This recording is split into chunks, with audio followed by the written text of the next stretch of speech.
Broadcasting live from Banjul, this is the news at 2000 hours. It's coming to you from the Gambia radio and television services. In our top stories: decentralizing Gambia's inoculation campaign, regional health officials launch rural COVID-19 vaccination program in Lower and North Bank regions. Building capacities on health implications of diabetes and hypertension, Gunjur Youth for Health train its members on non-communicable diseases. Scores of Muslims attend the inauguration of a mosque in Jara Kanikunda worth over $8 million. In sports, the Gambia Wrestling Association and partners conclude a two-day training on traditional sports and cultural activities. In internationals, Jordan, some 20 people are detained, including a former top advisor to the king and a member of the royal family. All these plus many more stories coming ahead. Do stay tuned.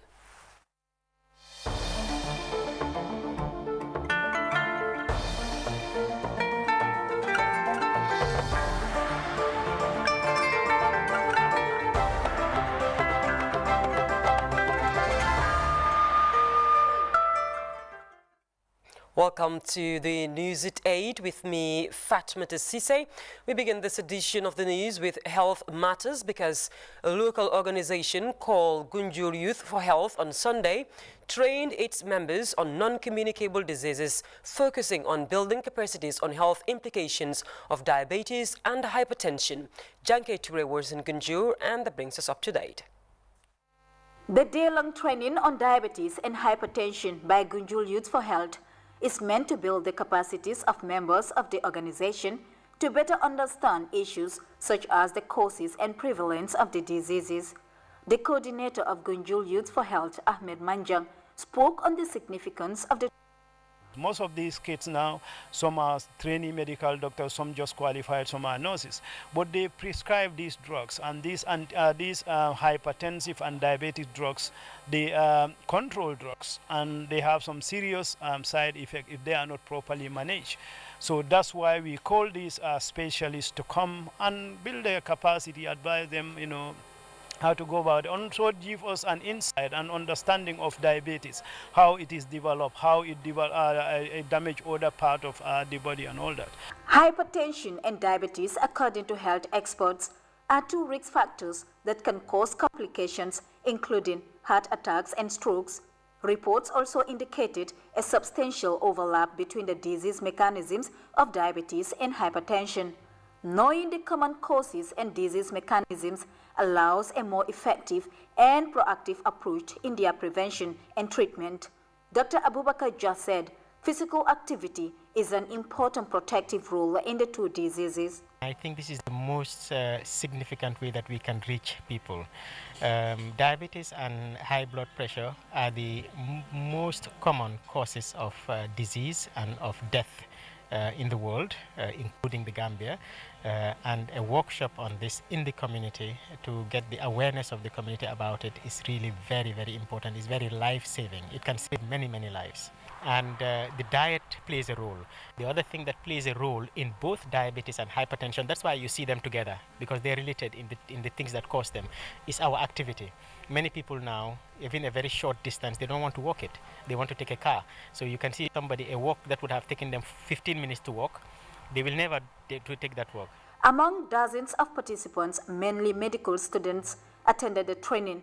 But Nafai said the training is important and relevant. This training is very important for the fact that though we have learned a lot about diabetes and hypertension, but today we were opportune to come face to face with the experts who are working in the health centers and who are mostly facing the realities, because most of the diabetes patients and hypertension patients, they encounter them, I can say, on a daily basis.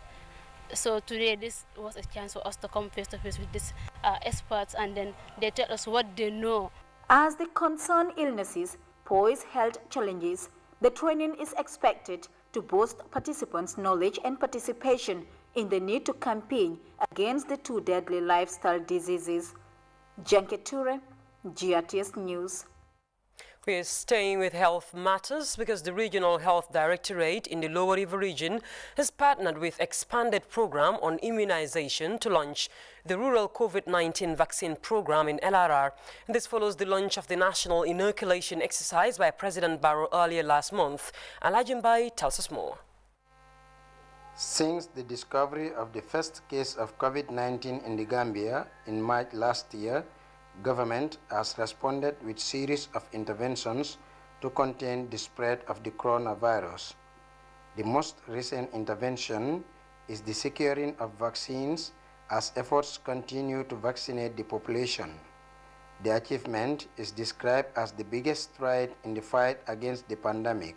Here in the Lower River region, the vaccine was recently launched in Mansakonko, where the Regional Health Director, Bolong Jobate, assured of the safety of the vaccine, saying government and the health ministry in particular is committed to the safety and well-being of all Gambians. The government is committed, and the Ministry of Health has been and will always be committed and align ourselves with standard global effort and methodology to combating diseases and events to protect the health and well-being of the Gambian population.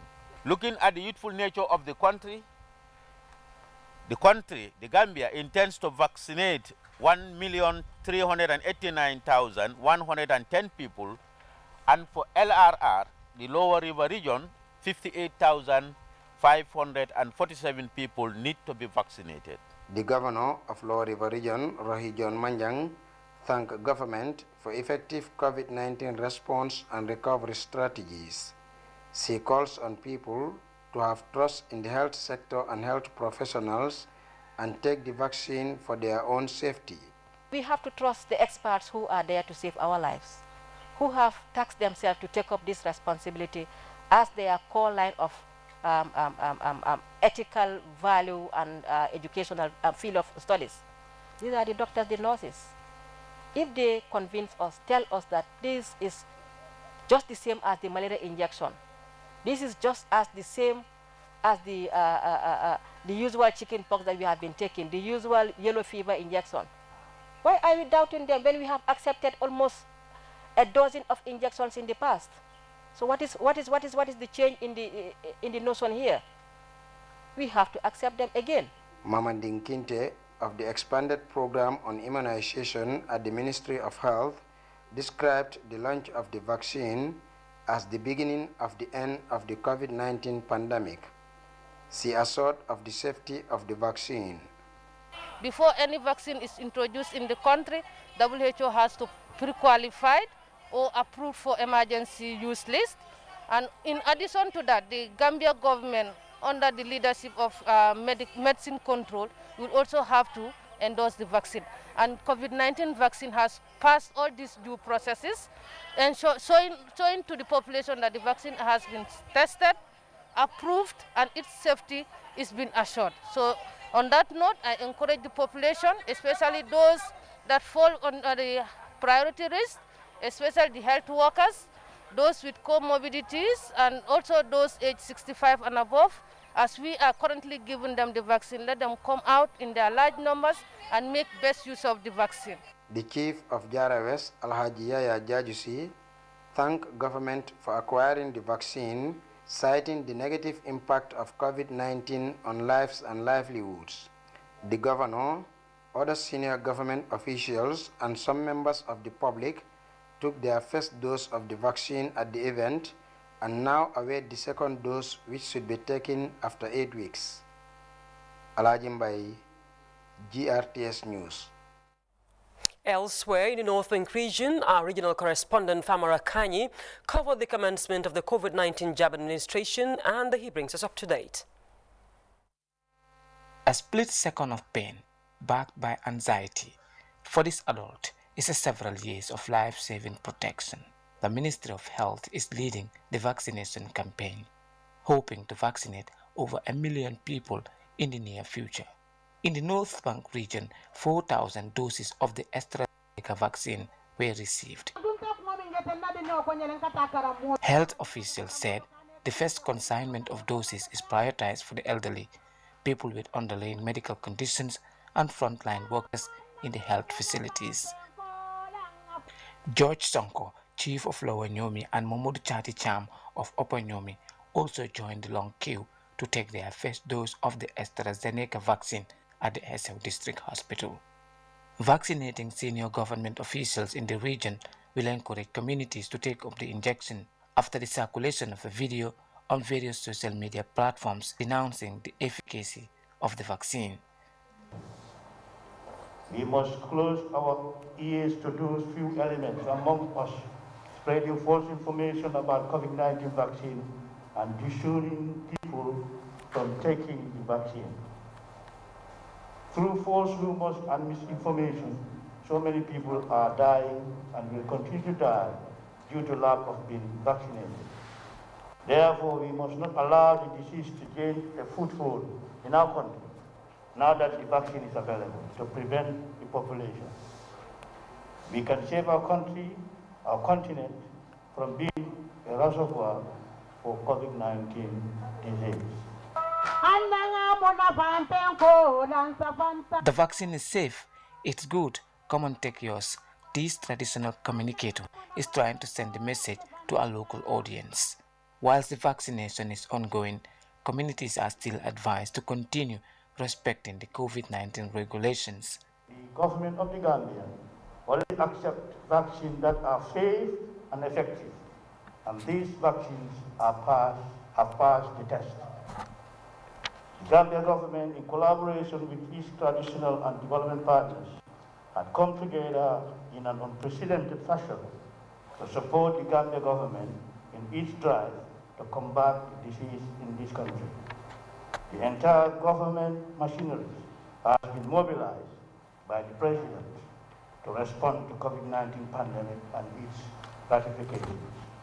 At the EPI unit of the Health Ministry, officials said the AstraZeneca vaccine is safe and accepted by the World Health Organization.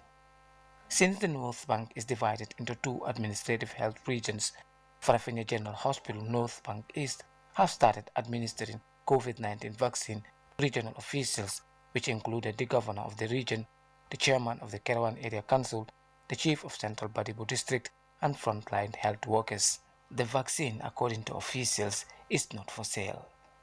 For the news, I am Famara Kani. Elsewhere in the GRTS settlement of Kanikunda, where natives of the village were joined by scores of worshippers to inaugurate their newly constructed mosque. The project, estimated at a tune of over $8 million, was funded by natives of the village in the Gambia and abroad. Alhaji Mbai attended the ceremony and filed in this report. The multi-million-dollar mosque is funded mainly by natives of Kanikunda residing here and in other parts of the country, as well as those in the diaspora with support from individual philanthropists and organizations. This, according to Baba Sedikan, a native of Kanikunda based in the US, is as a result of the commitment from community members and their partners. The old mosque used to be 65 years, so we turned that down and tell everybody that we will be contributing every single 2-3 months. We contribute certain amount of figure that we send to our family here to build this mosque. And it took us 3 years. It came up to almost an amount of 8.3, 8.4 million. Mainly is the people from the village who are in the diaspora and who are here. When we say contribution, even the people who are doing gardening will pay their quotas. The Deputy Imam of Kanikunda, Alhaji Kausu Sedikan, thanked the people for the unity, peace and development of the community. He, however, advises them to perform their prayers at the mosque.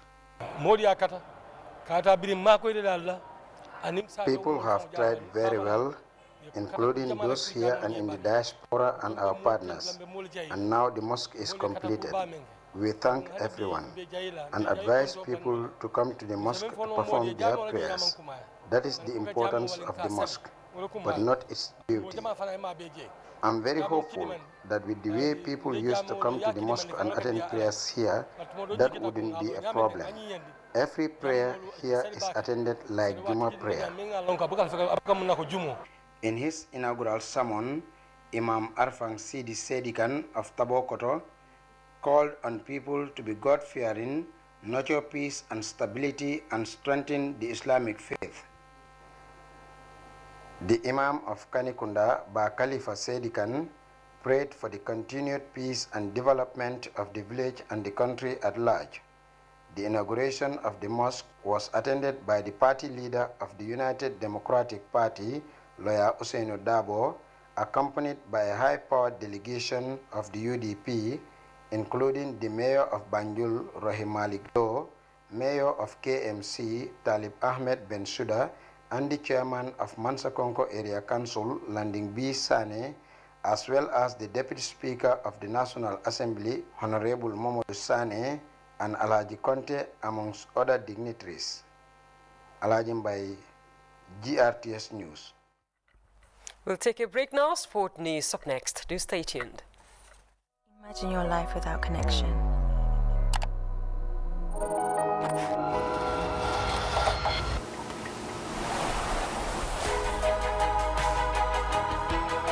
Every change comes with new challenges and opportunities. So now is the time for a new normal, new habits, new ways of communicating your love, needs, and ambitions. AfriCell makes it possible.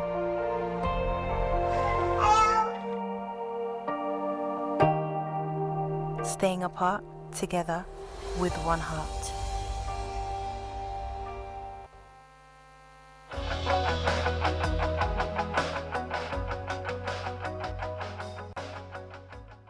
Welcome back. The Gambia Wrestling Association and partners with support from European Union concluded a two-day training on traditional sports such as wrestling and cultural activities.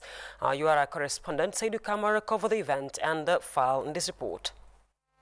The Gambia Wrestling Association has concluded a two-day training workshop geared towards promoting the role of traditional sports and cultural enterprises in post-COVID-19 economic recovery of local communities in the Upper River region.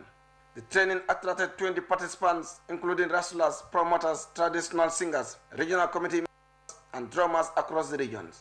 In his opening remarks at the event, the governor of the region, Sambaba, hailed the Gambia Wrestling Association for organizing such an important capacity building. He urged the participants to make good use of the opportunity. We all know wrestling used to happen in our bantabas. Villages used to organize wrestling in a bantaba where the communities around will come that particular night and have wrestling in that particular place. Let's ask ourselves, is that happening now? And if it is not happening now, why is it not happening? And what do we do in order to revive it? I think that is the reason why we are here today. The chairman of Basse Area Council, Fode Danjo, said Galga is working very closely with the Gambia Wrestling Association on the implementation of the project. Galga presently is in the process of providing lands for all the arenas to be constructed in the country. Already, Basse Area Council had already got 2 lands for arenas, and the third one also is already almost confirmed, which is going to be at the Aluma layout, possibly. The desk officer for wrestling at the Ministry of Youth and Sports, Abdullah Bojang, described the training as very important in the promotion of wrestling. That's the reason why I'm emotional. We've been working very hard to make this thing to happen. And today, if wrestling is having a workshop, I think that is a big achievement. We must have to take this occasion very seriously, because there are people that have worked very hard to achieve this. The president of Gambia Wrestling Association, Seri Modify, thanked Galgam, GCCI, and NCAC for supporting the project while assuring the successful implementation of the project. This workshop that you have seen here is just part of the scoping studies that we're going to do here. Like when we say scoping studies, is to go back to the region and to the sectors to see the way of the type of wrestling that we have been doing in the ancestors and the benefit of wrestling. Like funny in those days, by looking at the archive of wrestling, in those days you cannot find like any oldest wrestler, a veteran wrestler that has been doing it. So it's a challenge for us to go back to the society to see the type of wrestlers that we are here. Mr. Fay also pointed out the lack of wrestling arenas as a major obstacle hindering the development of sport before acknowledging the support from the European Union. Because you see now in the whole country, you will see everywhere you go a football pitch is constructed. And at the end, you see these councils, you see a CESDO or SUESDO, which governs the whole sporting fraternity. But in terms of wrestling, it looks like wrestling is not part of sports, because the charges that they charge wrestling, it looks like it's an independent sport being part of that group. Mohamed Sagna from the Gambia Chamber of Commerce said the project will have a direct impact on the lives and livelihood of people. Project is an EU-funded project. It's a grant amounting up to 500,000 euros, and the GCCI was selected as the lead coordinator for the project. The project has 3 components. One component is on improving the local handicraft sector. The second component is on improving local wrestling, and a third component on promoting intellectual property for local products and services so that they can gain access to the EU market. The training is expected to equip the participants with relevant knowledge and skills as they are taught in different thematic areas during the 2-day engagement. Seydou Camara, reporting for GRTS News from Basse Upper River Region. Next, 30 football coaches have completed a 2-week CAFC license coaching training in Yundum. And as MS Jallo reports, the training was organized by the Gambia Football Federation. Adama Jaju, seen here at one of our training sessions giving instructions, is one of few Gambian women working their way into football coaching. Few years ago, Adama set up the Yakat Football Academy in her native village of Sifo in the West Coast region to train girls in her community how to play a full game and help them realize their dreams. But for the past 17 days, Adama has left the girls to hone her coaching skills at the National Technical Training Center, now called the Football Hotel, where she was among 30 football coaches taking their CAFC license coaching badges. The 2 weeks training, which was jointly organized by the Confederation of African Football and the Gambia Football Federation and conducted by local instructors, is in line with efforts to broaden the knowledge and understanding of coaches about the various aspects of the game, and it was worth attending for the likes of Adama. It's a pleasure for me to be part of this coaching course because for the first time we have only 4 females doing this freelancing, and then it's a big impression from my side. As you can see, coaching is all about learning. The 30 participants from different football clubs and academies were trained in areas such as the physical aspect of football, conditioning, endurance, the importance of small-sided games, among other things. I have learned a lot from this 16 days program. It is very educative, interactive, and the sessions were very good. We learned a lot, to be honest. Then was very intensive and more educative. From the tactical, the technical, everything we learned it from this coaching course. Very happy. Coaching, they tell you everything, but they have taught us to know the sequence, to make it in sequence so that we work accordingly to the ages number of my academies. Speaking at the closing ceremony of the 2-week-long training, Pasware Fai, the president of the Gambia Coaches Association, commended the participants for successfully completing the training. Fai also gave the assurance that the Coaches Association, under his leadership, will continue to educate its members. The intensive training, which was both theory and practical, was conducted by Gambian instructors, including Coach Lamin Sambu, Ibrahim Anyasi, Ahmad Cham, and Alaji Silla, who advised the group to go back to their respective teams and ensure the knowledge gained from the training is properly implemented. Don't go back to the old habits. You are going out here with new ideas. You are going out here with better prepared. You are going from here and expectations are high. So if you go back to the old habits, then there was no point. All of us waste our time doing here. The C license coaching course comes at a time when Gambian football has registered a remarkable success by qualifying to the African Cup of Nations for the first time. And this, according to the technical director at the Gambia Football Federation, has challenged the country's young coaches to double up their efforts. Sandong, under whose department is responsible for such trainings, also thanked the participants for cooperating throughout the course duration. The GFF will make sure whatever possible we've got, we will invest in building human beings. Important. It's more important than the infrastructures we're talking about. It's more important than any other thing we think about. So let's concentrate, let's remember, it's our responsibility as a federation to train referees, administrators, coaches, and medics. And we try to balance the triangle. The participants were impressed with the training program as they were introduced to new coaching methods. We are thankful and we hope this training opportunity that is given to us will be utilized to the fullest. We will also go down as participants to contribute our quota in developing players as they are able to develop our capacity to take down to the grassroots. The training was followed with an exam which will be sent to CAF for assessment, and those who passed will be awarded a CAF C coaching badge. But until then, Adam and her fellow coaches can go back to their various teams and impart the new skills into their players. Muhammad S. Jallo, GRTS Sports. We'll take another break. The international news up next. Don't go away.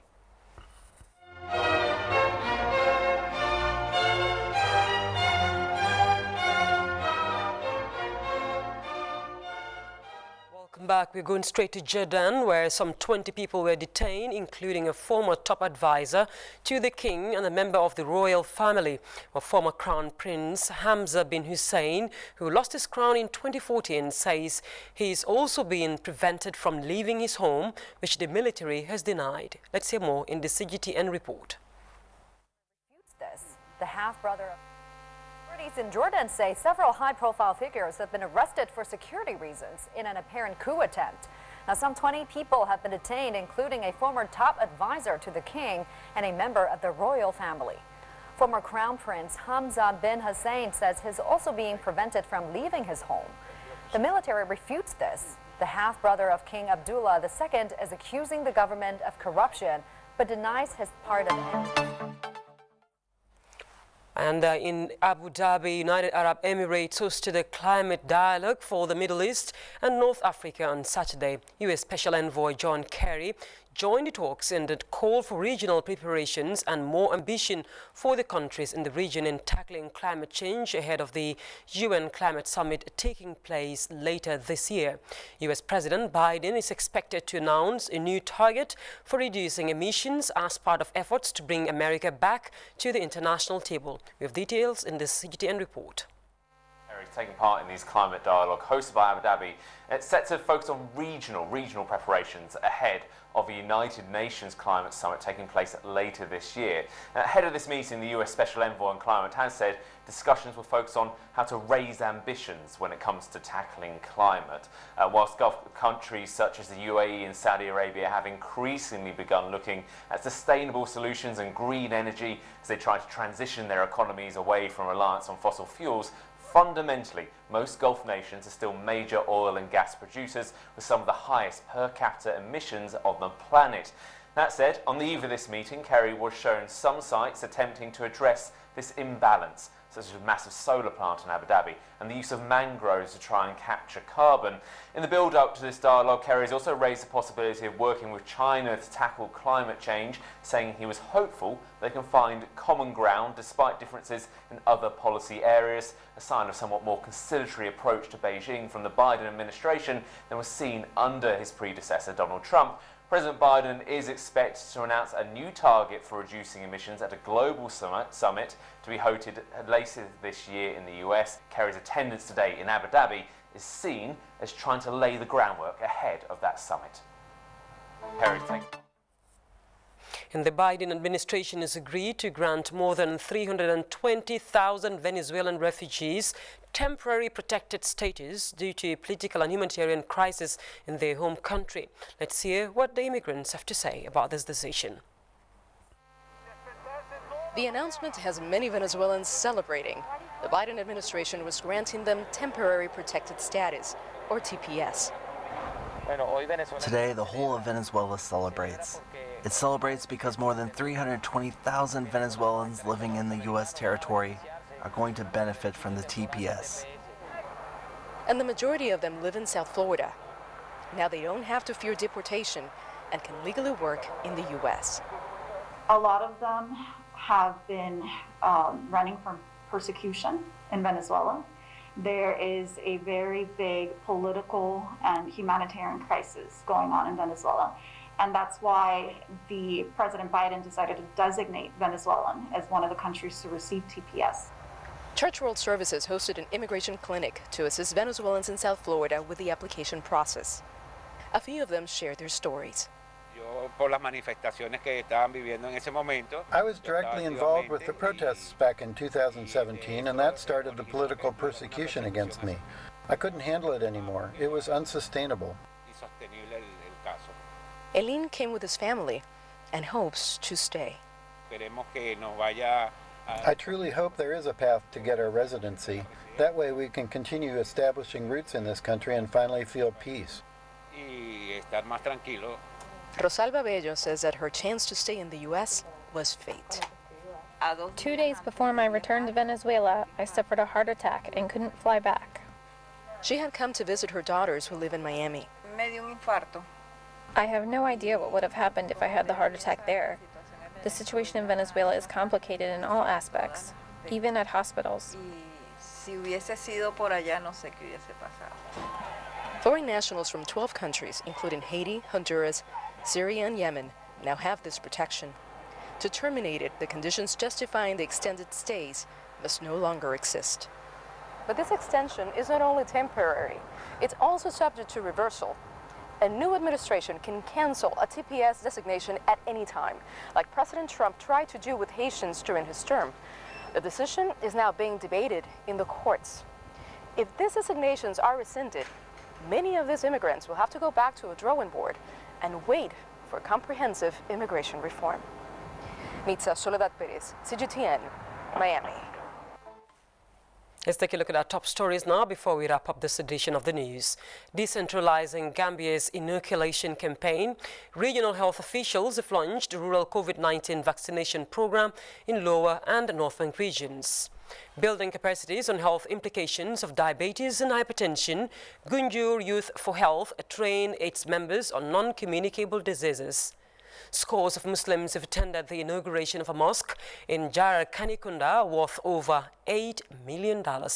In sports, the Gambia Wrestling Association and partners have concluded a two-day training on traditional sports and cultural activities. In internationals in Jordan, some 20 people were detained, including a former top advisor to the king and a member of the royal family. Well, that was all in this edition of the News at 8 with me, Fatmata Sise. Thank you for joining us. I'll be back in the studio at 2200 hours at mornings. Until then, enjoy the rest of our programs and do stay safe.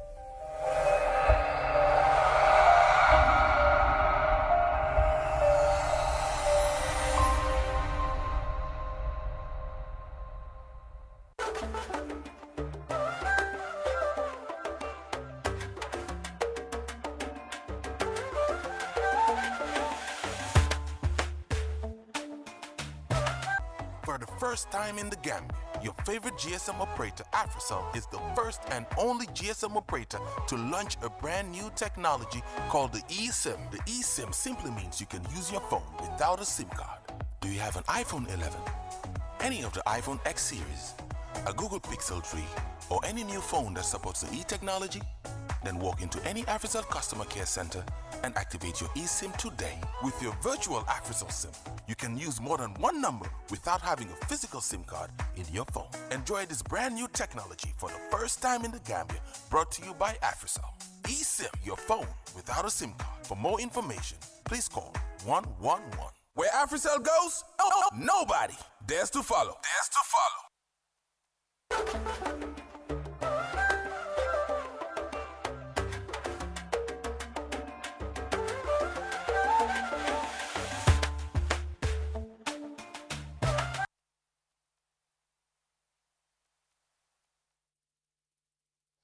talent. We have a lot of people talking about stuff like that, but nobody really took the initiative to open up and get it done and create a platform. So for me personally, it was an eye-opener. I got to realize that there are a lot of people with talent. The Gambia is full of amazing talent, amazing talent. You can see them now. So it's not a story. It is live and direct in your face, in your eyes. And it's an honor and a privilege for me to be sitting among the judges, to be the guardian, to make sure that we are able to shape these talents for the nation and for the rest of the world. Thank you. And obviously tonight, one person is going to be the star. Yes. Do you have any advice for whoever is going to be the winner tonight? Yes. Stardom comes with a lot of responsibility. And one of the things people who are stars begin to grapple with is the demons within. And so you have to deal with, you have to be humble. You have to take advice. You have to listen to people who have gone ahead of you, because they have already walked the path you're about to walk in. So be humble, take advice, listen, bring around yourself people who are going to add value to you, not people who are going to reduce you.